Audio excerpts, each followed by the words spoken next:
My name is Margriet Ruurs. I'm a writer of children's books. And I'm going to share a little bit with you today about this book. It's a novel for beginning readers of chapter books. It's called Bus to the Badlands. And it's a story of four friends in about grade 4 who have been studying dinosaurs, drawing dinosaurs, building dinosaurs, everything in class. And they've also been fundraising so that they can go to an actual visit of Drumheller and Tyrrell Museum in Alberta, where this most amazing dinosaur museum is. So they've been getting ready for this trip. They finally made enough money to go on a school bus. And then they have a problem. They've only just set out when their school bus breaks down. The bus driver has parked it on the side of the highway.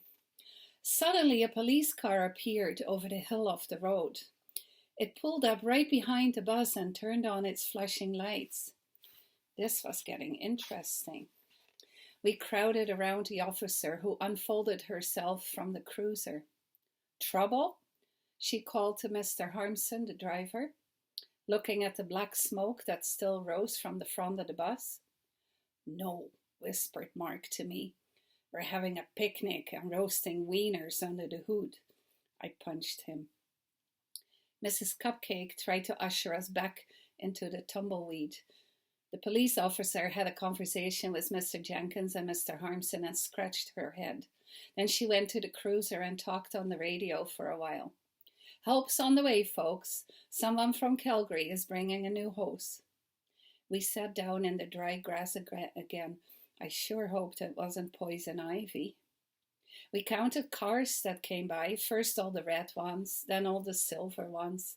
We tried to spot Vipers and Lamborghinis. Suddenly Jesse screamed. I jumped. He pointed speechless at the farmer's field behind us. A huge brown bull was sauntering towards us. So this is a book of fiction because I made up the kids and I gave them dialogue.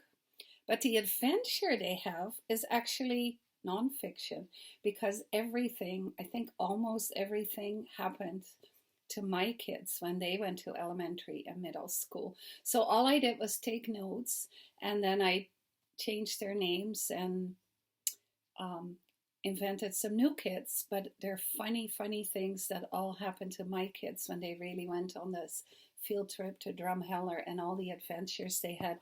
And I liked writing that so much that I used the same 4 kids to have more adventures.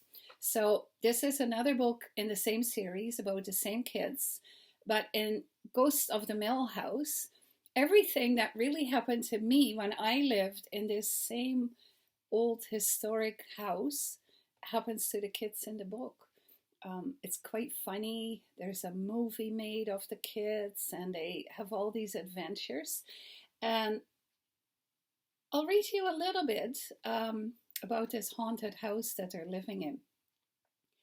In the middle of the night, I woke up to a loud bang and a lot of racket. I thought I heard hissing, like a cat fight was going on. But my brain was tired and I fell right back to sleep. I woke up the next morning to Mark creaking open the bedroom door. "Gotta go see if we caught that wild cat," he said on his way out. I quickly slid out of bed, put on my sandals, and followed him. He opened the back door and walked out onto the porch. Apparently, Uncle Doug had also been curious to see if we'd caught anything. He was walking out in his pajamas and slippers towards the trap. He heard us and said, "I think there's something."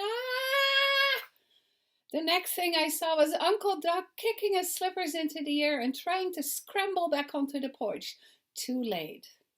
A loud hiss, scratching and shaking came from the trap. I saw a stream of clear liquid, followed by the most horrible, unbelievable stench. We had caught a skunk. And that's exactly what happened to us when we lived in that house. And my park ranger husband had caught a skunk who sprayed on him. So all the adventures in this book too, I didn't really make them up. I just made them all happen to other people. So I hope that you have lots of fun reading about Josh and Mark and their friends, and that you find lots more Orca Echoes to enjoy while you're home. Happy reading!